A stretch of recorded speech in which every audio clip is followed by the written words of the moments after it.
So hello everyone, welcome back to the IAPP session again. This is from the IAPSM Karnataka state branch.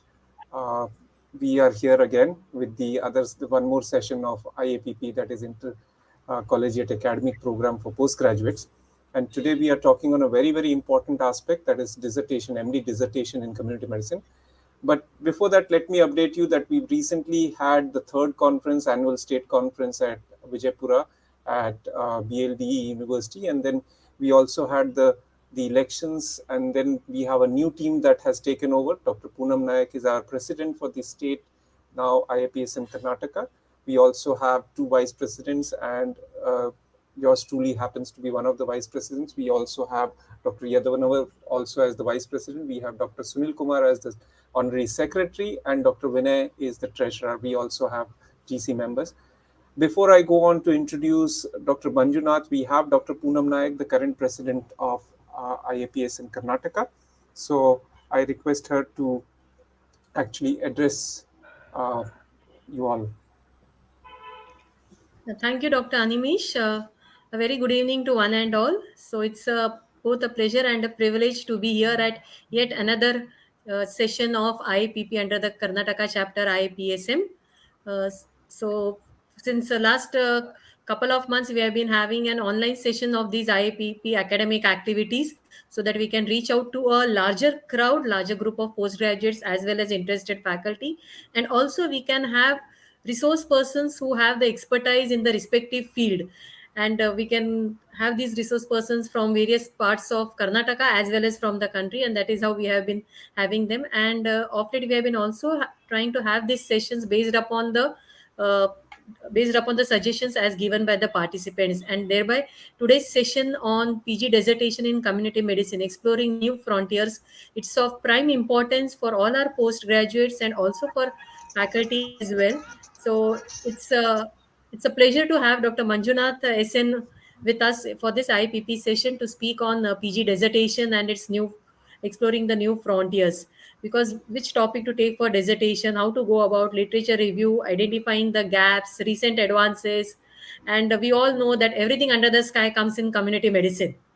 So there is a lot to do research on, but yes, we also need to see that it is of need based, it is contextual, it is local, of local relevance, and finally at the end of the day, being from community medicine and public health, we need to contribute to the policy making or formulate, at the end of the day, it needs to be as a deliverable to the healthcare system.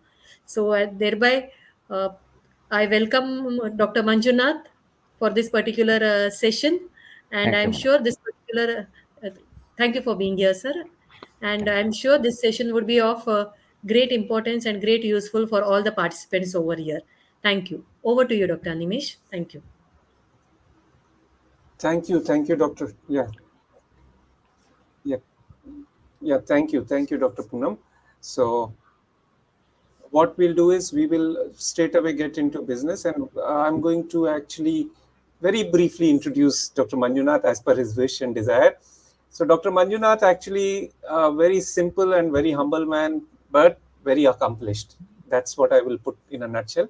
He's done his MBBS from Mysore Medical College, where he's currently working as associate professor. He's also completed his MD in community medicine from Bangalore Medical College and Research Institute. He has multiple other uh, degrees. He's completed his DNB, PG diploma in health and family welfare management from NIHFW at Delhi, diploma in public health administration, and also went on to do PG diploma in medical law and ethics from NLSIU in Bangalore, and then topped it up with a PhD.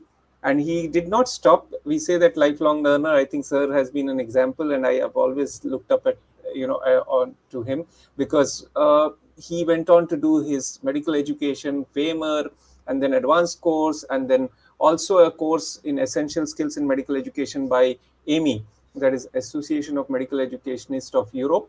And he continues engaging himself. We were involved very rigorously in capacity building in 2020 when the pandemic struck and there was a lockdown. So we had a 4-month long course for public health and community medicine professionals in CBME. So built the capacity. Sir has been awarded as well. His got multiple awards, Doctors Day Award, and the best performing medical officer award, Young Scientist Award in 2007 from Karnataka Association of Community Health.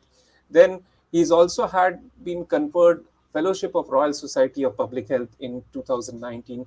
So I mean, as I said, he has so many achievements, but if you meet him, he's so down to earth, he's so humble, he's so nice, and he's always willing to share things and learn.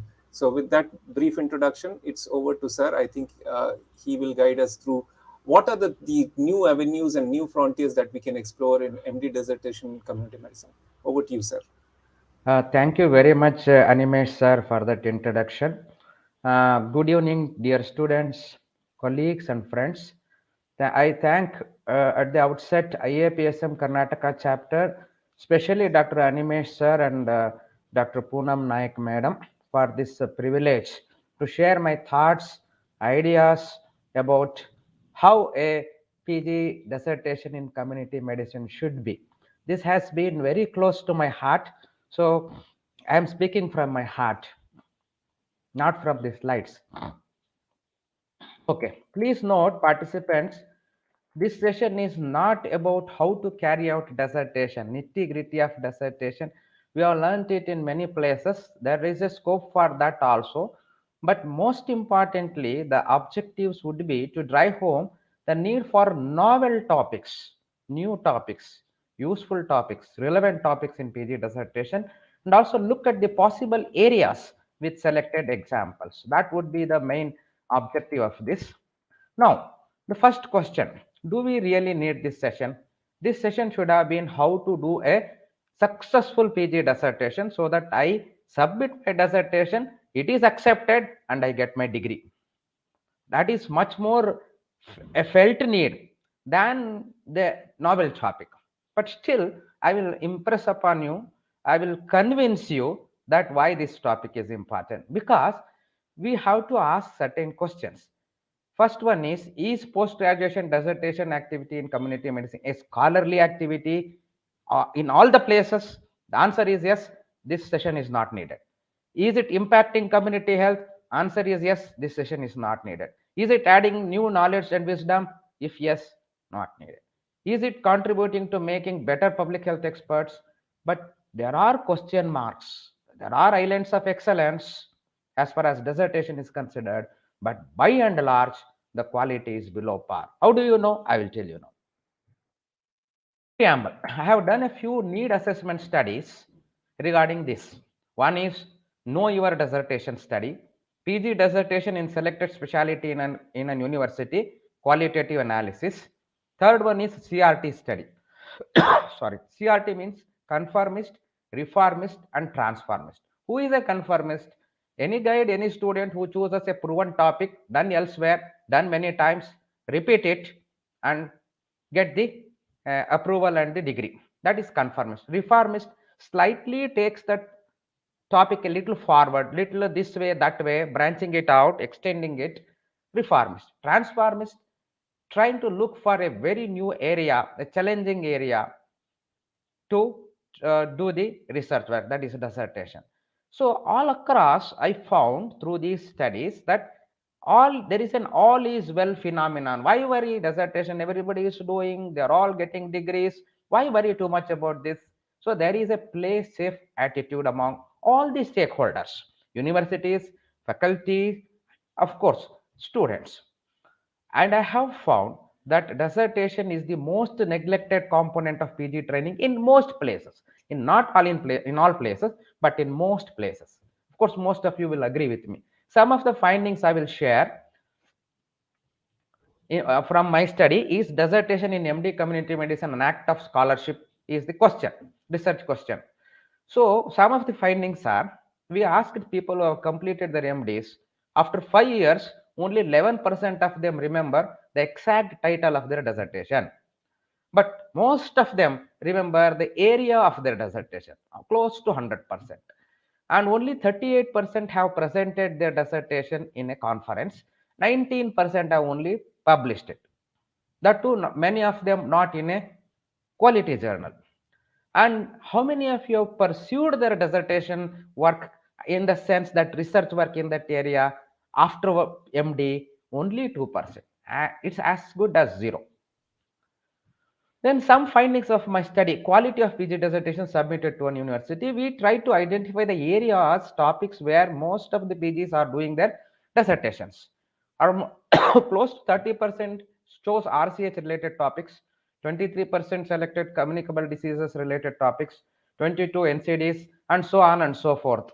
That you can see here. And we looked at what kind of study designs they have used. 37% prevalence studies, most of them did KAP studies, case control and cohort analytical studies very less, experimental studies still very less, almost negligible qualitative studies, and in many studies we did not know what exactly they did, neither they did, they knew. So this is the finding. And also we found that plagiarism is there, methodological issues are there, statistical issues are there, but despite all this, close to 100% acceptance. So dissertation is not a problem at all in most places, not just in one university. We did in almost 287 dissertations we reviewed from two universities. One is our Rajiv Gandhi University, one more university, I'm not supposed to take the name. We did this study.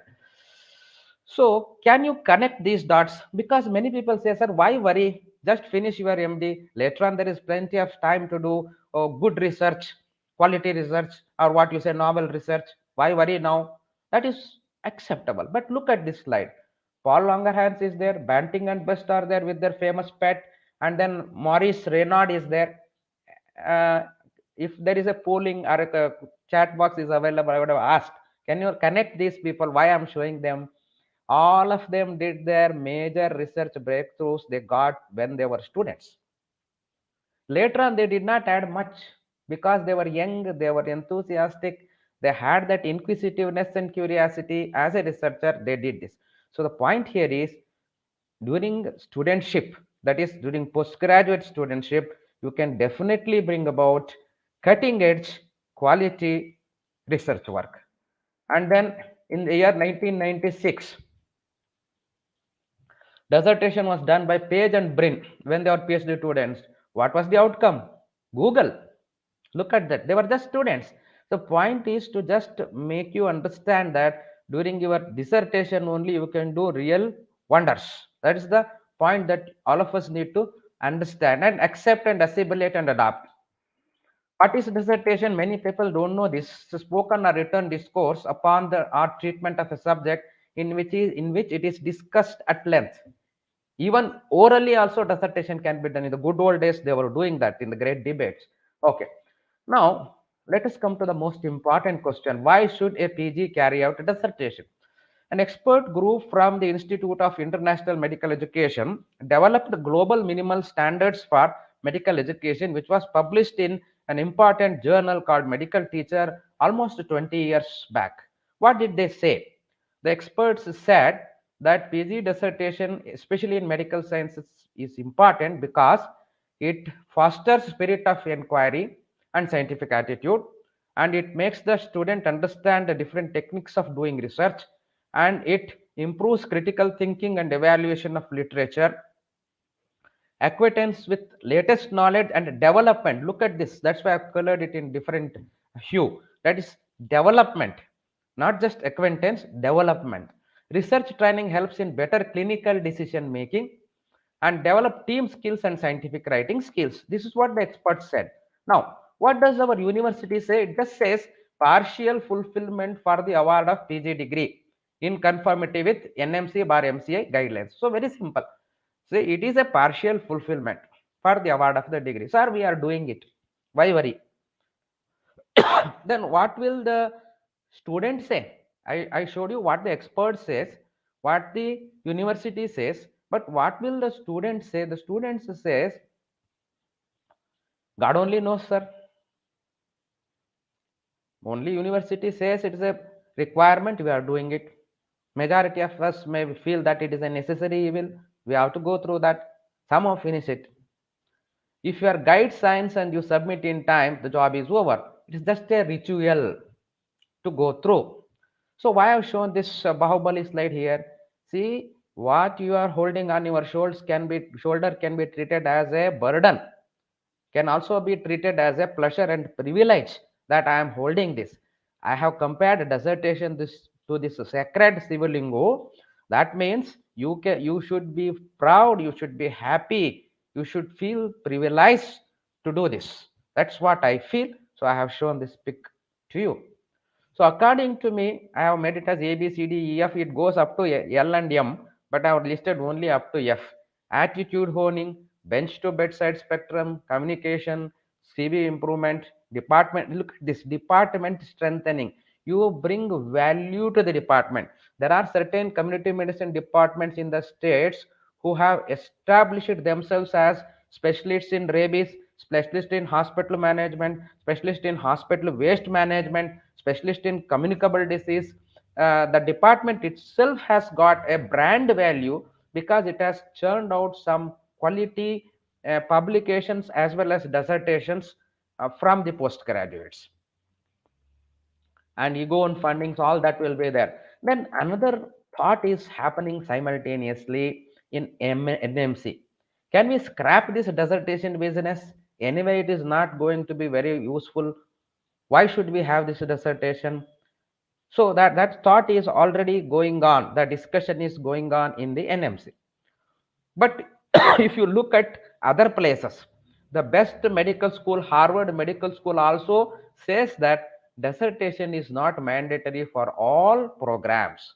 So it very clearly says all fellows and residents are expected to participate in scholarship. Note this. A thesis may or may not be mandatory in the program.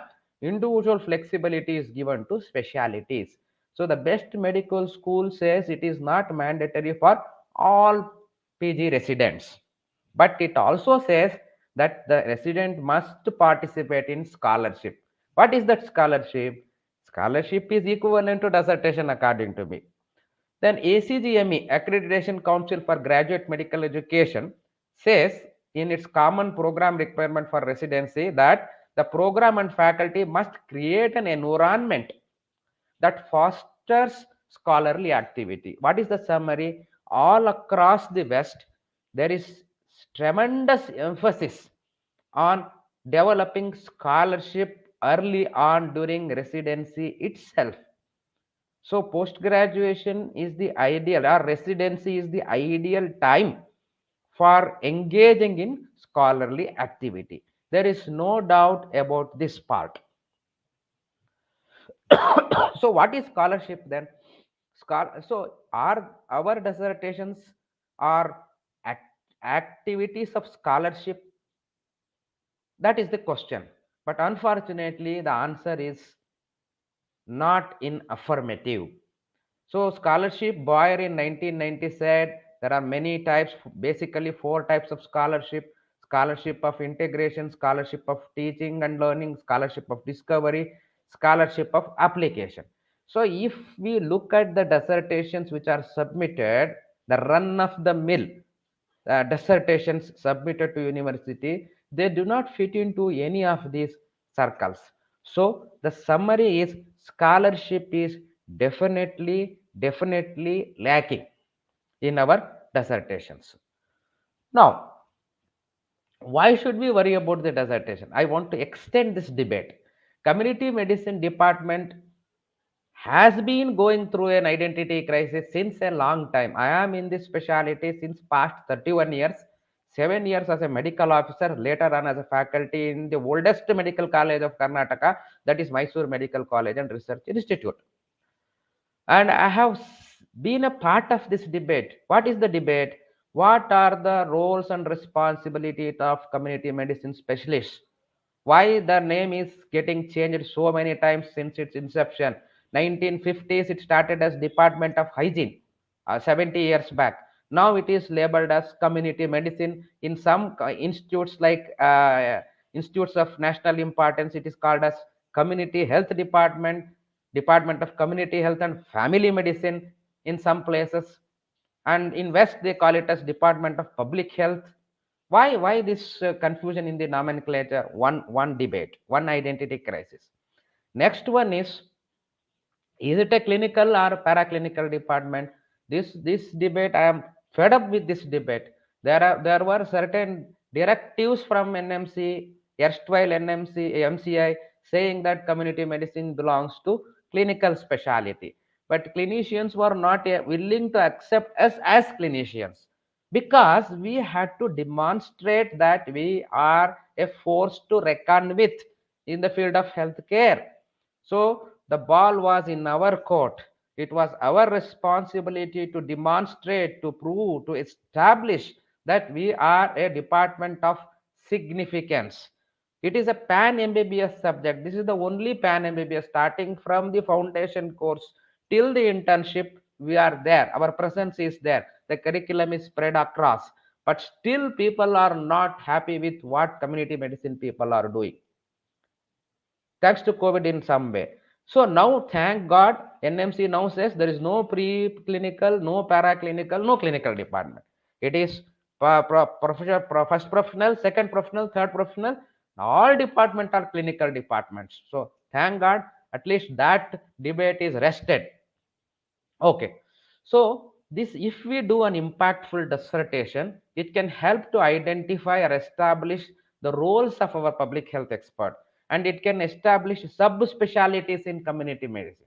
Why we don't have sub-specialties in community medicine? I have done many diplomas in health management. I have done medical law and ethics. I have done infectious disease epidemiology. I have done. So why don't we call them health policy? Many people have done. Why can't we establish subspecialties? When is it possible? When you prove through your research work, through your dissertations and publications, when you prove that we can do these things, and these things are needed to be done by somebody, then we can do that. And it can create an interface between community medicine and other specialties. We should not work in silos, in isolation. We should not stay in island. We should be connected to the mainland of clinical specialties in some way, as it happened in the West. If you look at the curriculum of many North American medical school, public health is has having integrate having been is being integrated into many clinical specialties. They have one module which runs across child care, women care, public health, and all the safety programs and all that.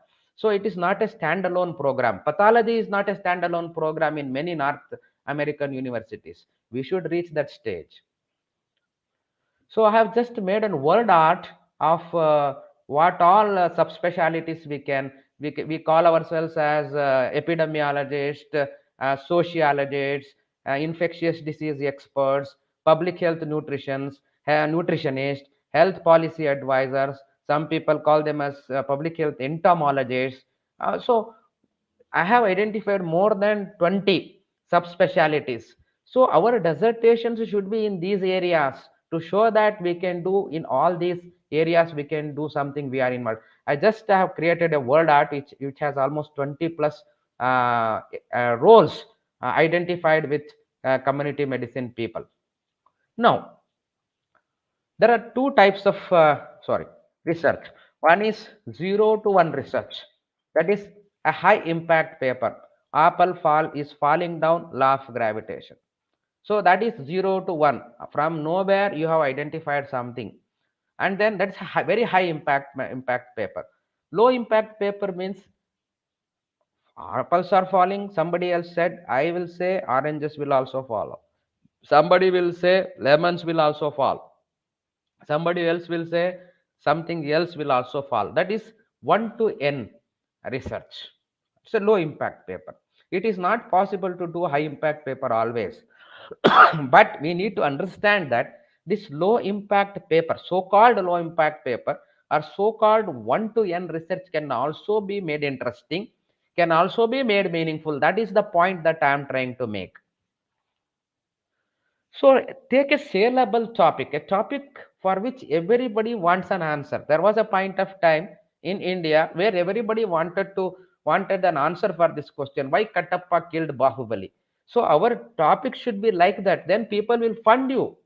Many people will tell people in community medicine, nobody gives sponsorship for programs, no funding, no grants. See, if you take up a project which is interesting and which for which an answer is needed by most, then you will definitely get support in all aspects, not just funding. So, when you want to develop a novel research question, what a PG should ask himself or herself? These are some of the questions that you have to ask yourself. Do I know the field and literature well? What are the important and novel research questions in this field? Could my study fill the gap to some extent? Possible? Has this study been done before? If yes, how can I make, improvise, or innovate the study? Through, I will show some examples later on.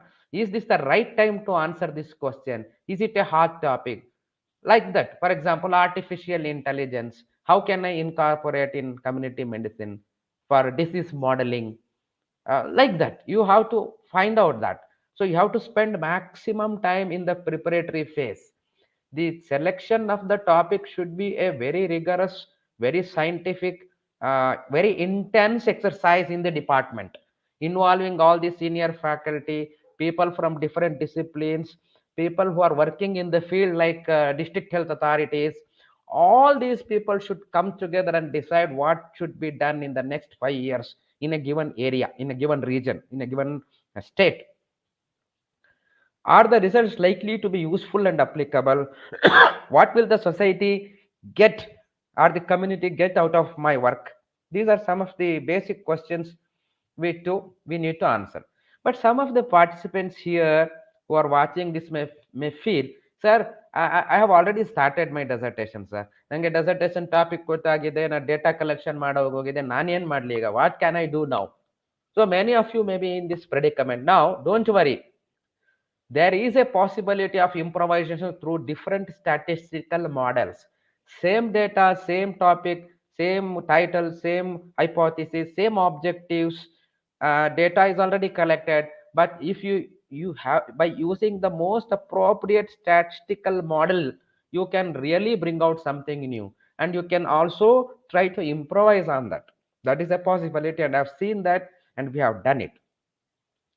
And extend the topic in a new path post MD. After your MD, you can try to do something related to the same topic in a very different way, so that the novelty component is taken care of.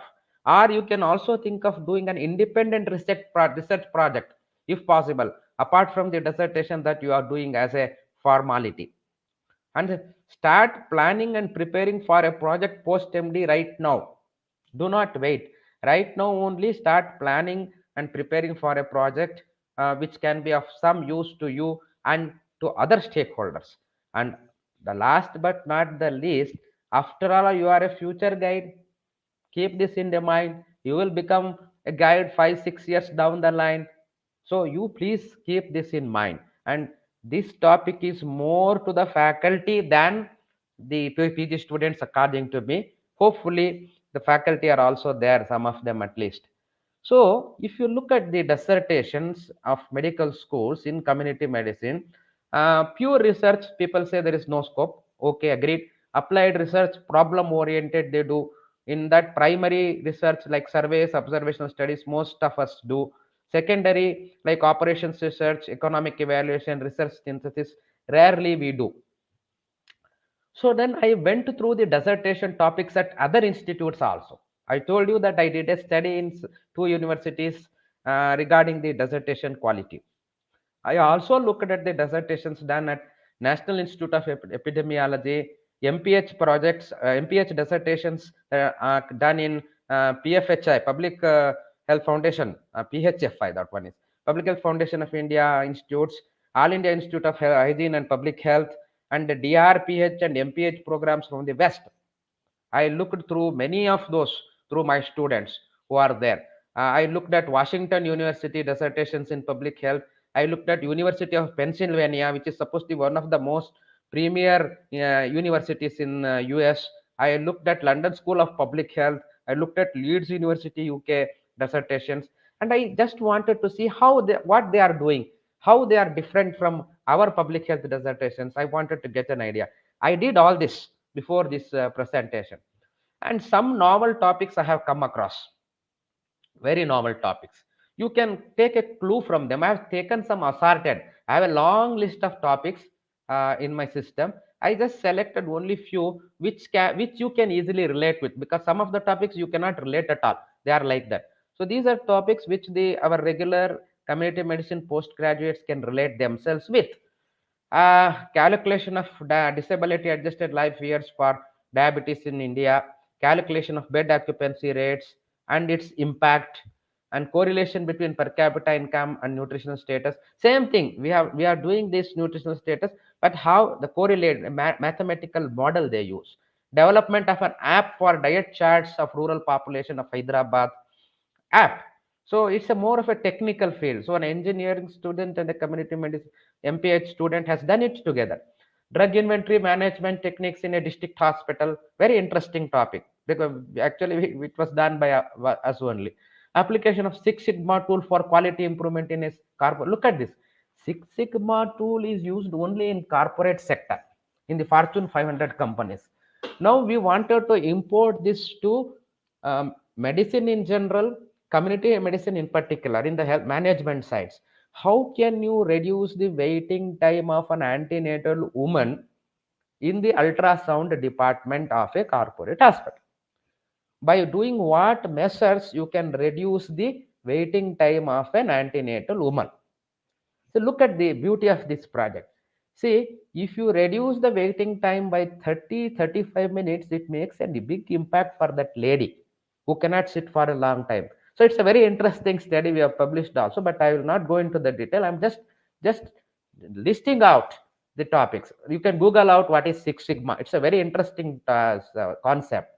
Then I have seen people using GIS mapping in their dissertations. Very interesting GIS mapping they have used.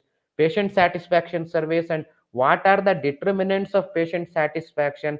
How can we develop a questionnaire or a checklist for patient satisfaction in different departments, in different hospitals?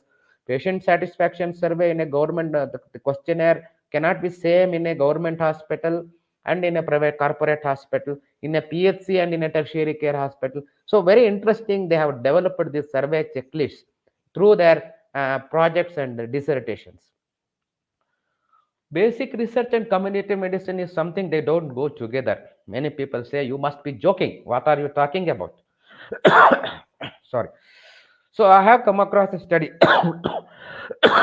Prevalence of sickle cell trait among a tribal population in Chamarajnagar. Uh, sorry, I came across this topic. And then there is what is known as population genetics. In the West, they are doing population genetics to just identify a particular gene, a risk gene, oncogene being present in a given population. I came across a study where they wanted to study the gene which is responsible for causing prostate cancer. They did a study among African Americans about the prevalence of this gene, done by a public health person. So it is possible. The take home message, the moral is everything is possible in community medicine. And there are areas like health economics and health management. Many topics are possible, like costing. How do we fix the price for a particular investigation, particular surgical procedure? This is called as costing. This is a beautiful concept. We have done this, and you can develop this model. This will help the government also, it will help the hospitals also. Then break even analysis. See, if I procure a 4 crore MRI, 16 slice MRI machine today, how when will I make the break even, which means when will I start earning profit out of this given instrument? Very nice study, very much useful. You can do these kinds of studies. Risk benefit analysis, you have read it, you know it. Cost benefit analysis, budgeting. The entire dissertation could be about developing budgeting for a particular national program or a particular program by an NGO. You can do that. Network analysis, we have done it. PERT, CPM, again, critical path method. In NIMHANS we did this study. The study was about, again, the head injuries patient comes, the golden hour is there, they are waiting. How can we reduce the waiting period? How can you make use of the golden hour. Within the golden hour, the patient should be on the operating table for the burhole. So how can we reduce, which element will help in reducing the critical period between the entry into the hospital to the entry into the OT? Dissertation. Inventory management dissertations I have seen, time motion studies I have seen, decision tree and modeling, very interesting I have seen, Dunning-Kruger phenomenon among young doctors. What is this DK phenomenon? It's a very interesting phenomenon. That means when a young doctor enters the profession, irrespective of the specialty, he or she thinks that they can do the expected roles. They can perform the expected roles. But many a times it is not so. Then this analysis is a very interesting thing. Then violence against healthcare workers, the determinants, the pattern, and the solutions for this. It's a very useful study. If you can do this and come out with a framework for all the doctors, a code for all the doctors, a preventive code for all the doctors for this, it will be very useful. So these are the some of these studies, dissertation studies, economic analysis of delivering primary healthcare services through community health workers in some northern Indian states, cost effectiveness of implementing IMNCI programs in a district in northern India. So some examples. Then another interesting area is qualitative research. Very, very less number of community medicine PGs take up this because the guides themselves are not much aware of this qualitative research. What they say is, what this is not good enough for a dissertation. You do a paper in qualitative research, but not a full scale dissertation. So because of the lack of knowledge and orientation, I have seen many guides themselves discouraging the students from taking up qualitative research. So there are wonderful concepts, different types of positivism, constructivism, pragmatism, critical theory, and so many other concepts are there. Wonderful research can be done. And I have come across many dissertations like challenges faced by medical officers in PHCs of Mysore district, causes and impact of attrition for health professionals, North Karnataka PHCs. Another study we are doing is this compulsory residency and compulsory post internship work for the government candidates. So why they are not taking up, even if they have taken up a posting, are they really working? If they are not working, why they are not working? Is it really impactful, this scheme by the government, that all the government seat allottees, both UG and PG, should work after their internship and after their post graduation? We all know that, but is it really doing the necessary impact, desired impact? That is the question we are doing that. And content analysis of health advertisements, some topics that I am showing you, that it is definitely possible to do wonderful qualitative research dissertations in community medicine. So this is related to qualitative research that was done, just a photo. And health education related topics, I have come across many dissertations related to health education, but they are not novel, they are the same repetitions. So you just bring in some novelty in the same topics that were pursued before. Challenges and barriers for health educations, that is more important than giving the health education itself. Development for tools and module for health education, we need to see that the modules and the tools are very effective. Example, I came across a thesis where they had developed health education tools on menstrual hygiene for high school teachers. It was a very nice tool, very useful to the high school teachers who impart this education on a daily basis to the girl students of their schools, high schools. And the impact of health education regarding dengue in a community, we say that we give health education, but the question is, what is the impact? If there is no impact, health education has failed. So how do we do it next time so that it is impactful? This is the question answer rather than health education itself. And health education made innovative, they have used interprofessional approach. They have brought in people from different departments, what we call as intersectoral coordination in our community medicine. They have used this tool, this principle to carry out a dissertation. They are all very interesting dissertations. And of course, COVID has helped us to expand our horizons. Like, syndemic. What is the effect of syndemic? You all know what is syndemic. Then basic reproductive numbers. This was a big question. Every day, every week, they were identifying, oh, so from now, what will be the R naught for COVID, like that. So, how many community medicine experts know how to calculate R naught? Many of us learned during COVID this, but if you bring it to the dissertation level, then it becomes a, a compulsory competency, a core competency.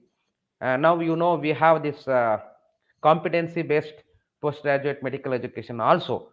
Though it is not very clear, the document which has come out does not tell much about the real competencies. And you all know that the skills are not listed out in community medicine. Why? Because they think that what skills, it's only intellectual skills, epidemiology and statistical skills. There is no psychomotor skill in community medicine according to many other specialty experts. So that's one thing that we need to work on. And you people, the young torch bearers of public health or community medicine in India, should take charge of this. That you have to bring in an identity, a brand value for your department. Then prediction models, meta-analysis. Many people say, sir, yes, systematic reviews and meta-analysis are not acceptable for dissertation. We have to change the university guidelines. They are very rigid and they are very primitive. There should always be scope. In the research, in the field of research, there is nothing like right or wrong. Everybody can be wrong. Even the best in the field can be wrong. I heard our Sudarshan sir, who is one of my mentor, the former principal of Kempegowda Institute of Medical Sciences, who was made the expert committee group chairman. He was the advisor to government of Karnataka during COVID pandemic, and he told very clearly that all my predictions may go wrong. So that is the truth, that is the fact. So we should not hesitate to venture into the new territories.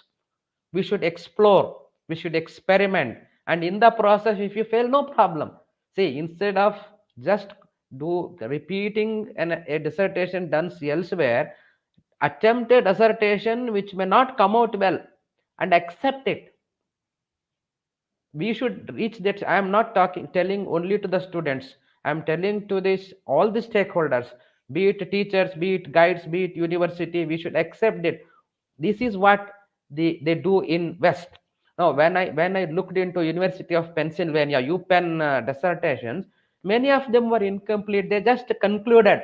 The investigations and experiments done, surveys done so far, did not yield any conclusive evidence to prove or disprove our hypothesis.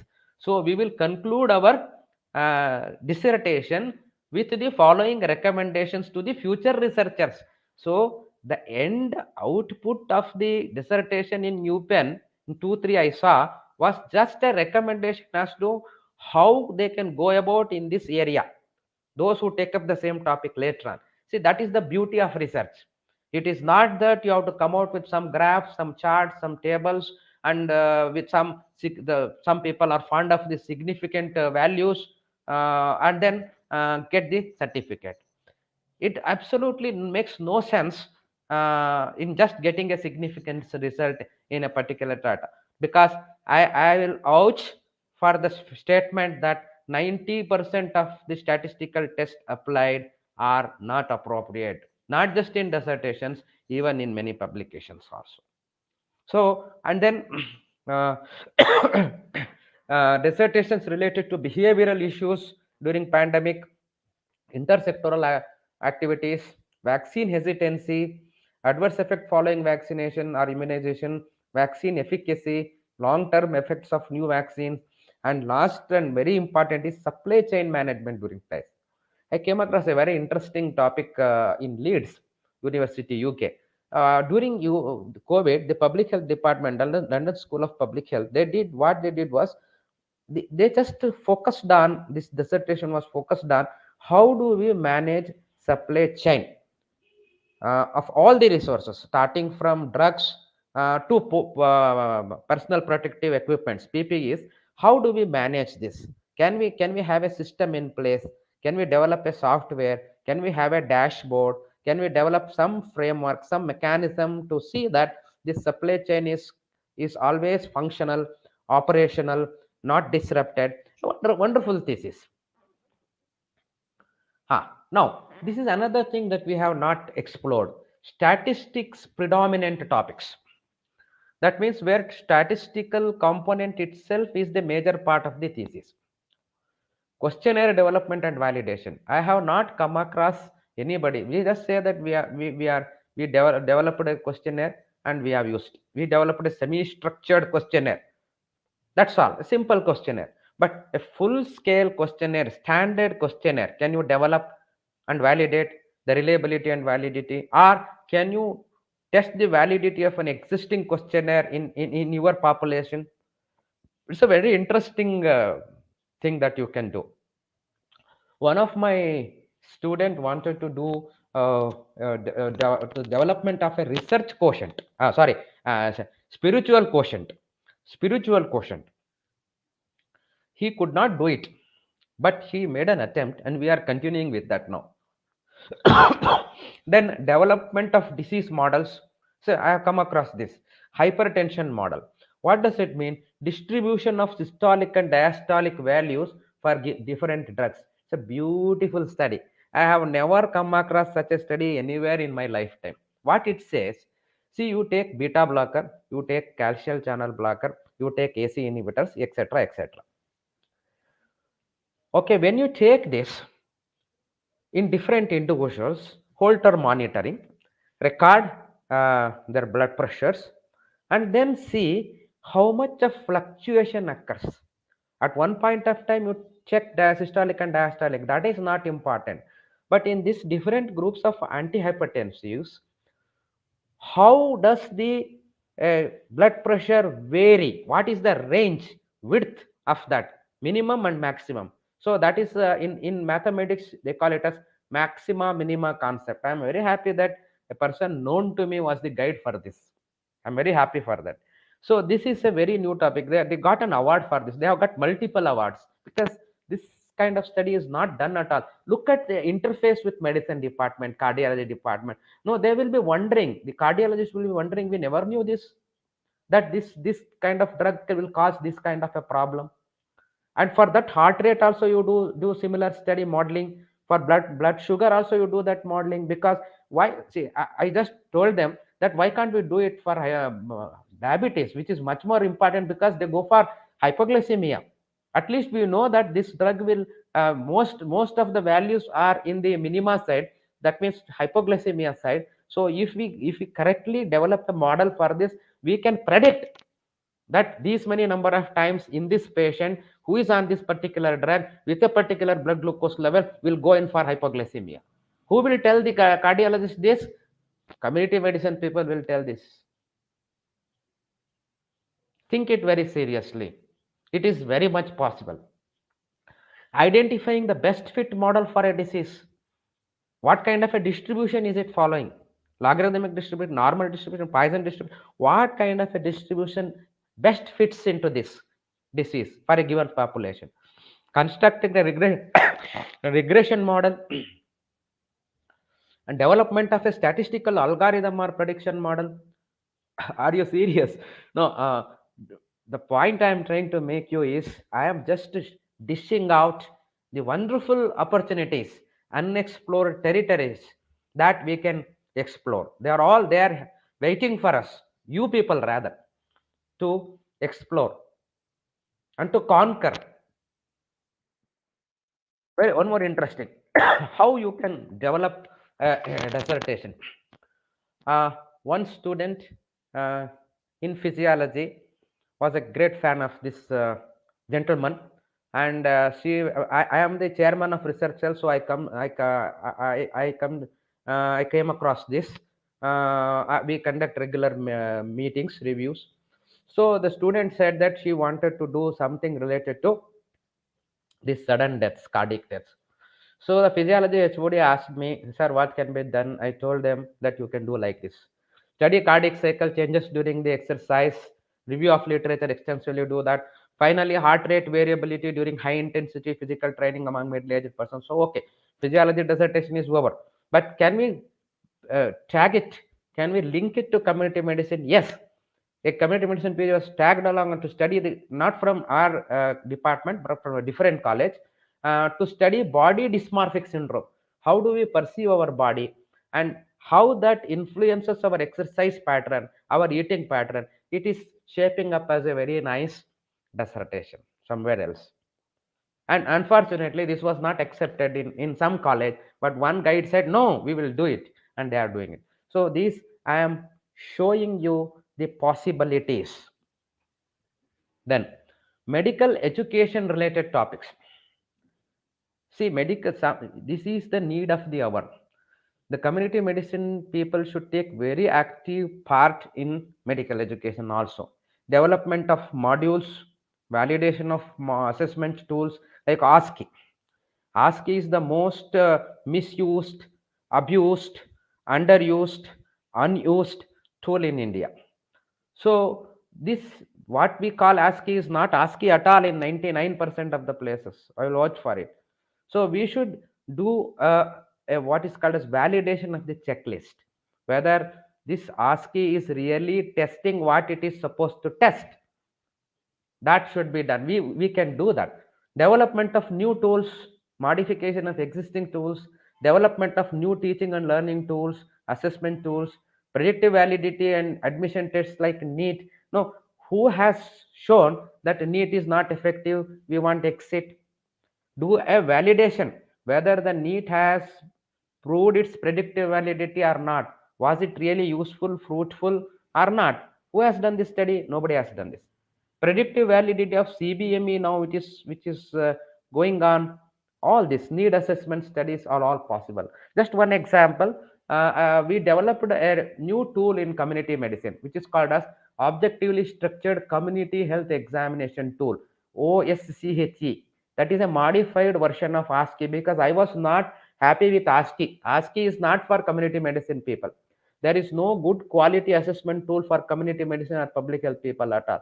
Whatever is developed for clinicians, we take. And so also the preclinical or the first years to people. ASCII was modified into ASPI for all the first year students. And the same ASCII was used in community medicine. I was not comfortable. Why should community medicine people use ASCII?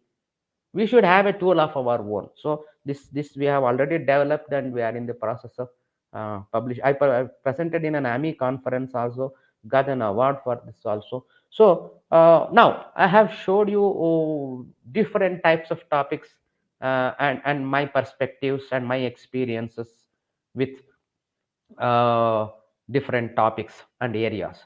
Now, what are the challenges for this to be converted into real dissertations in our respective community medicine departments? I have classified them into student related, guide related, system related, and others. Student related is most of the people who take, if not most, some of the people who take community medicine are not really interested in community medicine. They did not get this topic, so they settled for community medicine. So they do not have too much interest, they just want a degree. And sometimes they have so much work in the department, they may not be able to do a quality dissertation, and they will not be allowed to do, rather, sometimes. And many of them may be having personal problems also, they do not focus, they just want to do some dissertation. Guide related, I am more interested in this. Lack of sufficient training. Sir, Animesh sir, and madam, Poonam madam, let the IAPSM take some measure to train all the guides in research methodologies, especially in dissertation related things. And lack of sufficient training is one thing that I have seen, I have identified, including myself, many a times. Many a times I feel myself wanting. And lack of commitment, that is one thing which we can't do anything. And too much work involved with too many projects. We have grants, they are involved in administration, they are members in so many societies, boards, universities, etc. So too much work, they do not focus, they will just sign whatever, they will accept whatever the student brings. So these are and system related. See, in the system, in the colleges, there is not much support for dissertations and lack of infrastructure. But luckily, in community medicine, we don't need any state of the art infrastructure or equipment, high end equipments. What we all need is the passion, and the community itself is the laboratory for us. We should be able to go out and explore. And stringent guidelines by the department people, that the dissertation topic should be like this only, the study design should be like this only. Otherwise, the dissertation is substandard, and the university themselves prescribes you cannot do a clinical trial because it has to be registered in CTRI. So all these restrictions also sometimes come in the way. Sometimes lack of the fund and the geopolitical scenario in a given area. I have come across that also in some parts of South India. So these are some of the challenges. So what is the way forward then? We should come from the community to hospital, hospital to laboratory, laboratory to policy, and then to community. So across this continuum or spectrum, our dissertation should be spread, topics should be spread, and inter and transdisciplinary, two three departments coming together, exploring a topic, a problem, a challenge together in two different dissertations, and then combining them up is something which we need to look at. A repository of dissertation topics at the university level. Some universities have done it, health universities, but some are in the process, but many of them are not keen on this. If you have a repository, you can, it is easy for us to do an auditing. I always recommend there should be an auditing of the research work done by the residents, postgraduates in all departments. After all, these universities are meant to raise the bar, to increase the standard of medical education in the affiliated colleges.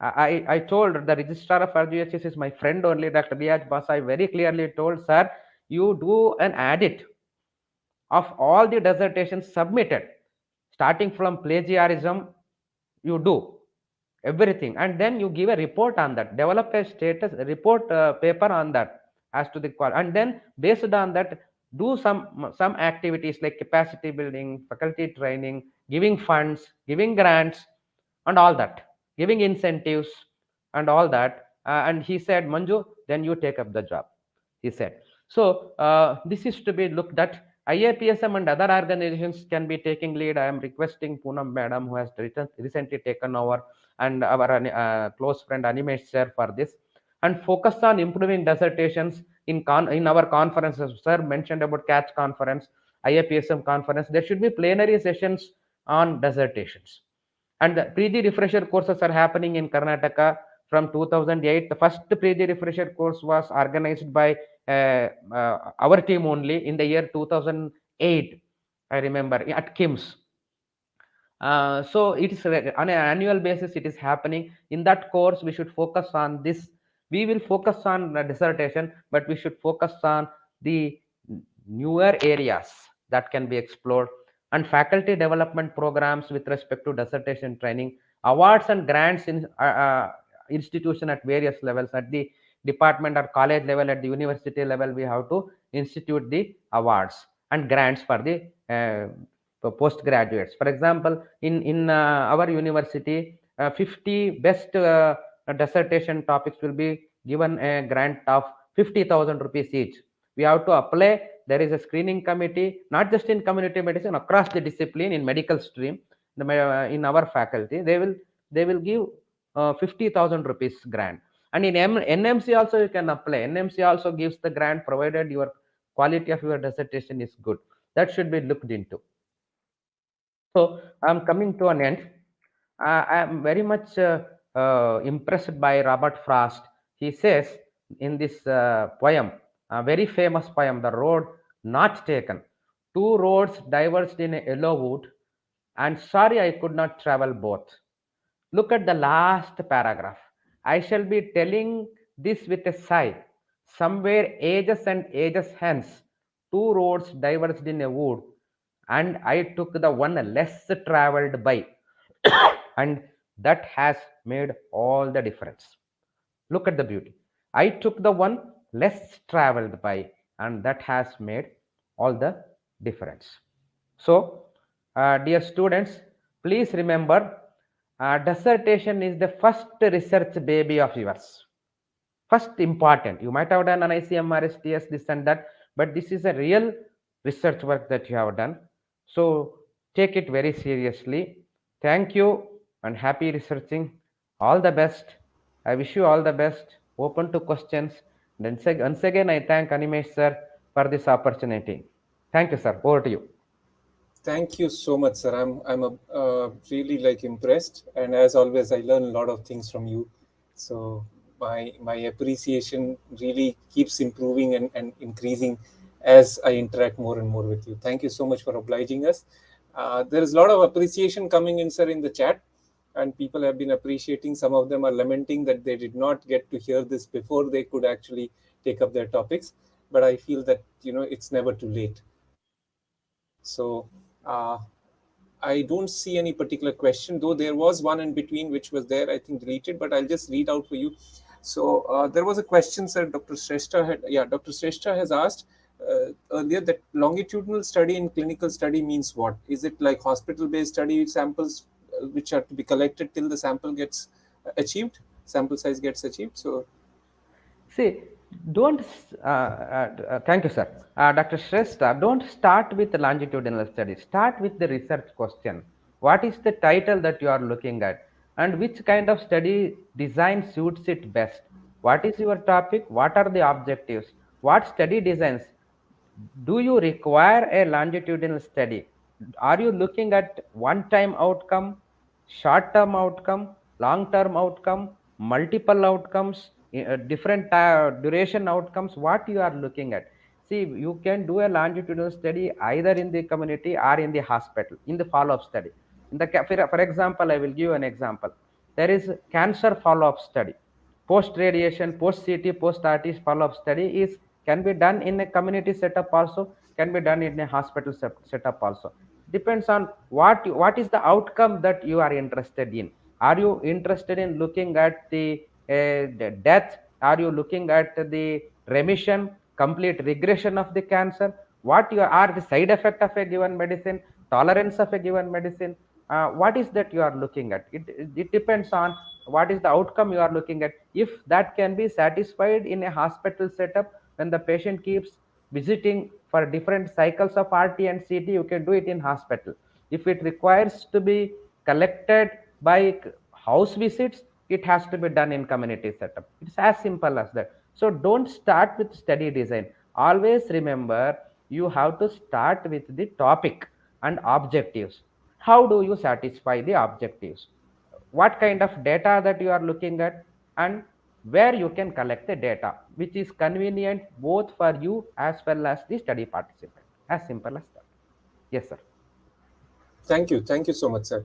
And regarding the different topics that you have shown, sir, it was quite interesting to see a different area of topics. And as usual, it's your habit. I know you do a lot of research. You've again shown that. So it's always a pleasure, sir. Uh, I have taken note of certain things, and including the suggestion that you made for IAPSM Karnataka in particular, and I will definitely follow it up, being current vice president and the GC member. Also, sir, to just update you, there is a refresher course, PG refresher course coming up in Dharwad. So I will pass on some of these notes to them as well, so that they can incorporate some of these suggestions that you have said.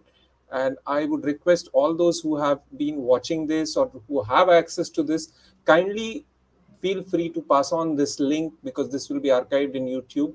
So please feel free to pass on this link to your colleagues, friends, or any other person in the department that you feel would find it useful, because we have just made a beginning.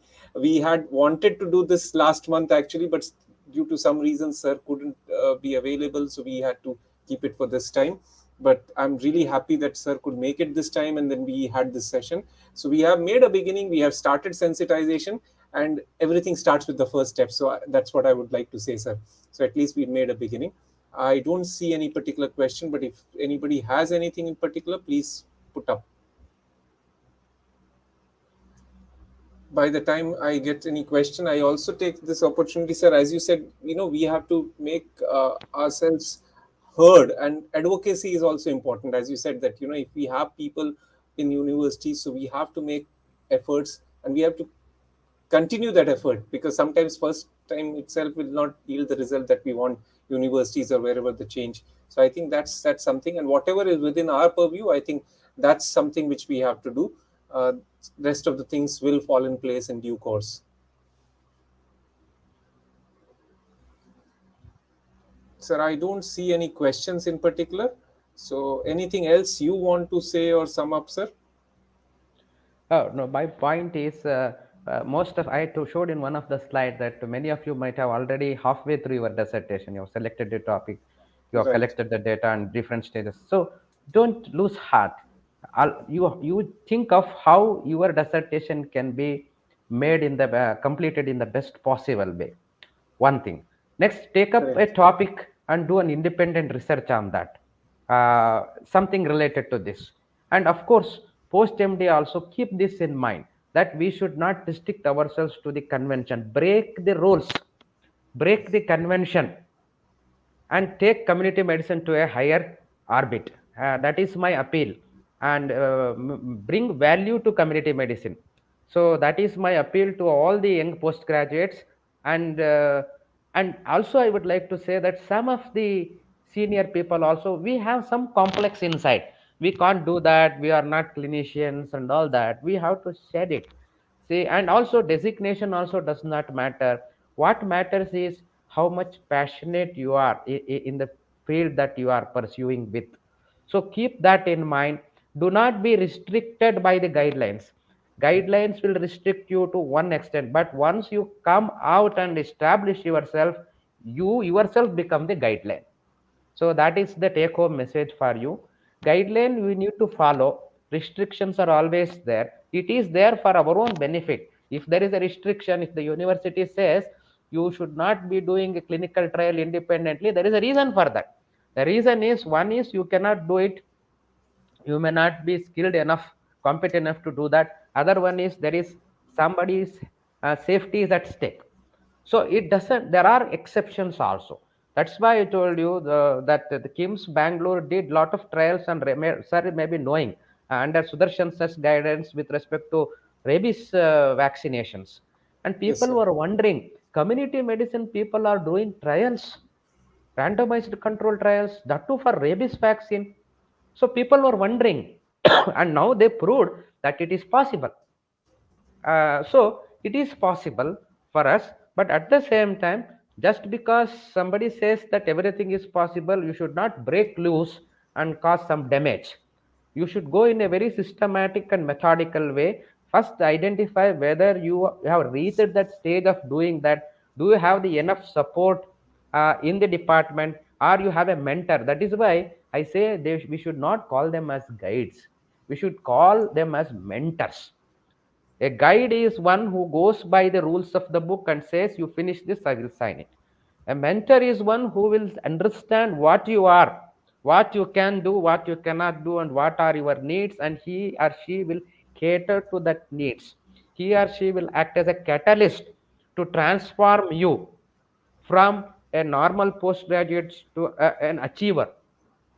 So I would urge all the faculty to be called as mentors at least.